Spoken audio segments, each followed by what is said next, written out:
C A Sajeevan, ഇതൊരു വലിയ പുകമറ സൃഷ്ടിക്കലായിരുന്നു CMRLന്റെ പേരിൽ, എക്സാലോജിക്കിന്റെ പേരിൽ ഇതുവരെയും നമ്മൾ കണ്ടുകൊണ്ടിരുന്നത്. ആ നാടകത്തിന്റെ ആന്റി ക്ലൈമാക്സ് ആണോ യഥാർത്ഥത്തിൽ ഇന്ന് ഹൈക്കോടതിയുടെ സിംഗിൾ ബെഞ്ച് വിധിയോടെ സംജാതമായിരിക്കുന്നത്? എ സജീവൻ. ആന്റി ക്ലൈമാക്സ് എന്ന് പറയാൻ പറ്റില്ല. കാരണം കോടതി തന്നെ പറഞ്ഞ പോലെ തെളിവുകളുണ്ടെങ്കിൽ കോടതിക്ക് ഈ കേസ് വീണ്ടും എടുക്കാം. പക്ഷേ ഇപ്പോഴത്തെ ഒരവസ്ഥയിൽ വളരെ കൃത്യമായിട്ടും കോടതി പറഞ്ഞിരിക്കുന്നു, മാത്യു കുഴൽനാടൻ ഉൾപ്പെടെയുള്ള ആളുകൾ രാഷ്ട്രീയമായിട്ട് പൊതുവേദികളിൽ പറഞ്ഞ ആരോപണം, അത് നമ്മൾ ജനങ്ങളെ വിശ്വസിപ്പിക്കാവുന്ന രീതിയിൽ പല ആരോപണങ്ങളും അവർ പറഞ്ഞിട്ടുണ്ട്. പക്ഷേ അത് കോടതിയുടെ മുമ്പാകെ നിലനിൽക്കില്ല. ജനങ്ങൾക്കിടയിലേക്ക് ഈ പൊതുരംഗത്ത് എന്തും പറയാം, കവലപ്രസംഗത്തിൽ എന്തും പറയാം. അങ്ങനെ പറയുന്നൊരു കാര്യം ഇവിടെ കോടതിയുടെ മുമ്പാകെ നിലനിൽക്കില്ല എന്നാണ് കോടതി പറഞ്ഞിട്ടുള്ളത്. ഇതുവരെ ഒരു തെളിവും ഹാജരാക്കാൻ മാത്യു കുഴൽനാടന് കഴിഞ്ഞിട്ടില്ല. അപ്പോൾ രണ്ട് ഹർജിക്കാർക്കും തെളിവ് ഹാജരാക്കാൻ പറ്റിയിട്ടില്ല എന്നതാണ് ഏറ്റവും പ്രധാനപ്പെട്ട കാര്യം. അതിൻ്റെ അർത്ഥം ഇത് അവസാനിച്ചു എന്ന് ഞാൻ പറയുമ്പോൾ ഇതിനകത്ത് ഇനി തെളിവുണ്ടോ എന്ന് നമുക്കറിയില്ല. തെളിവുണ്ട് എങ്കിൽ ഇപ്പോൾ സ്വാഭാവികമായിട്ടും പറഞ്ഞ പോലെ SFIയുടെ അന്വേഷണത്തിൽ വളരെ കൃത്യമായിട്ട് തെളിവ് വരുന്നു, അല്ലെങ്കിൽ EDയുടെ അന്വേഷണത്തിൽ തെളിവ് വരുന്നു, വന്നോട്ടെ. നമ്മൾ കുറേ കാലമായിട്ട് ഈ പിണറായി വിജയനെതിരെ വന്നിട്ടുള്ള ഈ ED അന്വേഷണവും മറ്റു കാര്യങ്ങളൊക്കെ കണ്ടത്, ഇതുവരെ തെളിവുകളൊന്നും വന്നിട്ടില്ല. അതിൻ്റെ അർത്ഥം തെളിവില്ല എന്നുള്ളത്. നമുക്ക് തെളിവില്ല എന്ന് പറയണമെങ്കിൽ അതുമായി ബന്ധപ്പെട്ട എല്ലാ കാര്യങ്ങളും നമുക്കറിയണം. തെളിവുകൾ ഇതുവരെയുള്ള കാര്യത്തിൽ തെളിവ് ഹാജരാക്കാൻ കഴിഞ്ഞില്ല. മാത്യു കുഴൽനാടന് അത് ഏറ്റവും വലിയ തിരിച്ചടിയാവുന്നത് കോടതിയുടെ മുമ്പാകെ ഒരു കാര്യം അവതരിപ്പിക്കുമ്പോൾ, പ്രത്യേകിച്ചൊരു അഭിഭാഷകനായിട്ടുള്ള മാത്യു കുഴൽനാടൻ അതുമായി ബന്ധപ്പെട്ട പരമാവധി തെളിവുകൾ ഹാജരാക്കേണ്ടതായിരുന്നു.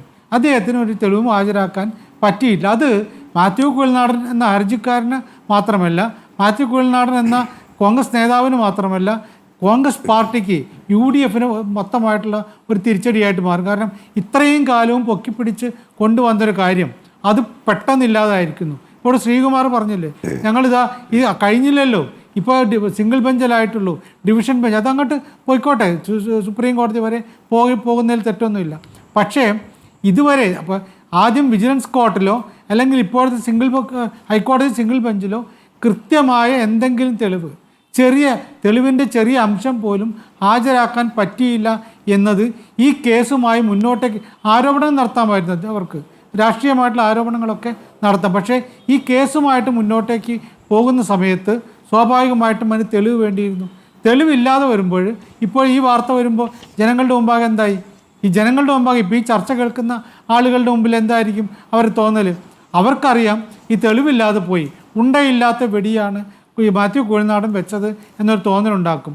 അദ്ദേഹത്തിൻ്റെ കയ്യിൽ ഇനി തെളിവുണ്ടാകുമോ ഇല്ലയോ എന്ന് ഞാൻ പറയുന്നില്ല. മുഖ്യമന്ത്രി ഒരു തെറ്റും ചെയ്തിട്ടില്ല എന്ന് ഞാൻ പറയുന്നില്ല. കാരണം അതൊക്കെ തെളിയിക്കപ്പെടേണ്ട കാര്യങ്ങളാണ്.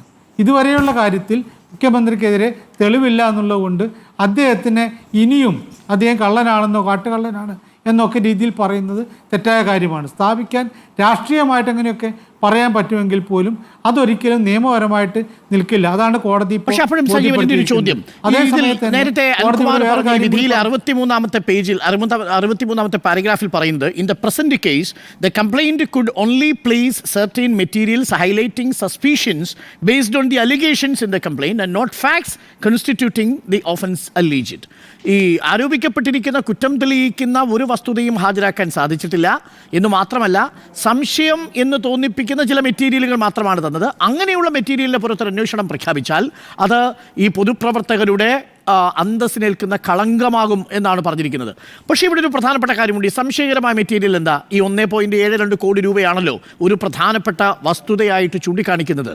ഈ 1,72,00,000 രൂപ ഇല്ലാത്ത സേവനത്തിന് കൊടുത്ത പ്രതിഫലമാണ് എന്നുള്ളതും, ആ ഇല്ലാത്ത സേവനത്തിന് പ്രതിഫലമായി അത് കൊടുക്കുമ്പോൾ അതിനെന്തെങ്കിലും ഗുണം ഈ കമ്പനി അനുഭവിച്ചിട്ടുണ്ടാകാമെന്നും, അത് KREML വഴിയും അതല്ലെങ്കിൽ പ്രളയകാലത്ത് കൂടുതൽ മണലെടുക്കാനുള്ള അനുവാദം KMML കൊടുക്കുന്നത് വഴി തത്തുല്യമായ ഒരു ലാഭം പരോക്ഷമായി CMRL ഉണ്ടാകുന്ന വിധത്തിലേക്ക് കാര്യങ്ങൾ പോയി എന്നൊക്കെയാണ് മാത്യു കുഴൽനാടൻ്റെ വാദം. അപ്പോൾ ഈ കൊടുക്കാത്ത സേവനത്തിന് ലഭിച്ച വലിയ പ്രതിഫലനം എന്നുള്ളത് ധാർമ്മികമായി ഇപ്പോഴും മുഖ്യമന്ത്രിയുടെ മകളുടെ മേൽ ഒരു വലിയ ചോദ്യചിഹ്നമായി നിൽക്കുന്നുണ്ടോ സജീവൻ? അല്ല, രണ്ട് കാര്യങ്ങളുണ്ട്. ഒന്ന്, ചെയ്യാത്ത സേവനത്തിന് പ്രതിഫലം കൊടുത്തു എന്നുള്ള ഒന്ന്.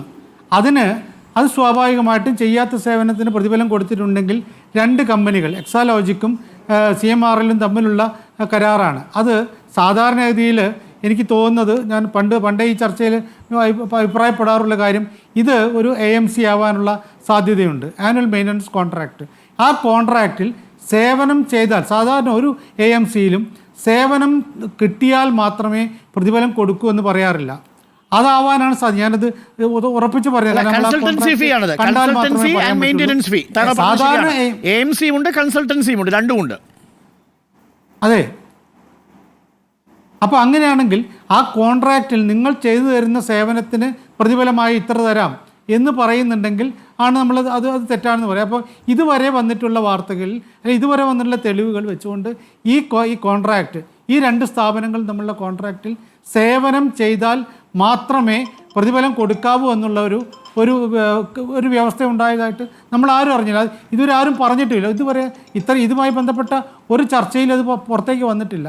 അപ്പോൾ അങ്ങനെയാണെങ്കിൽ അതൊരു പ്രശ്നം. രണ്ടാമത്തേത്, അങ്ങനെ വീണയ്ക്ക് ഈ കാശ് വെറുതെ കൊടുത്തു, അത് വേറൊരു പ്രത്യുപകാരമായിട്ട് ഇപ്പുറത്തുനിന്ന് മുഖ്യമന്ത്രിയുടെ ഓഫീസ് എന്തെങ്കിലും ചെയ്തു എന്നാണെങ്കിൽ താങ്കൾ തന്നെ നേരത്തെ ജയസൂര്യനോട് ചോദിച്ച പോലെ അങ്ങനെ എന്തെങ്കിലും കാര്യങ്ങൾ ഇതുവരെ പുറത്തു വന്നിട്ടുണ്ടോ എന്നുള്ളതാണ്.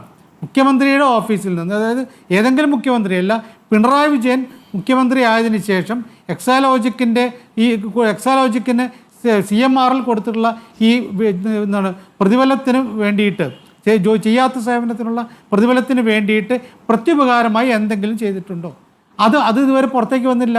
അത് ഉണ്ടായിരുന്നുവെങ്കിൽ അതാണ് ഇവിടെ മാത്യു കുഴൽനാടൻ കോടതിയിൽ തെളിവായിട്ട് ഹാജരാക്കുന്നത്. ഒരു കാര്യമില്ലാതെ ഇന്ന കാര്യത്തിൽ ചെയ്തു കൊടുത്തു. ശരി.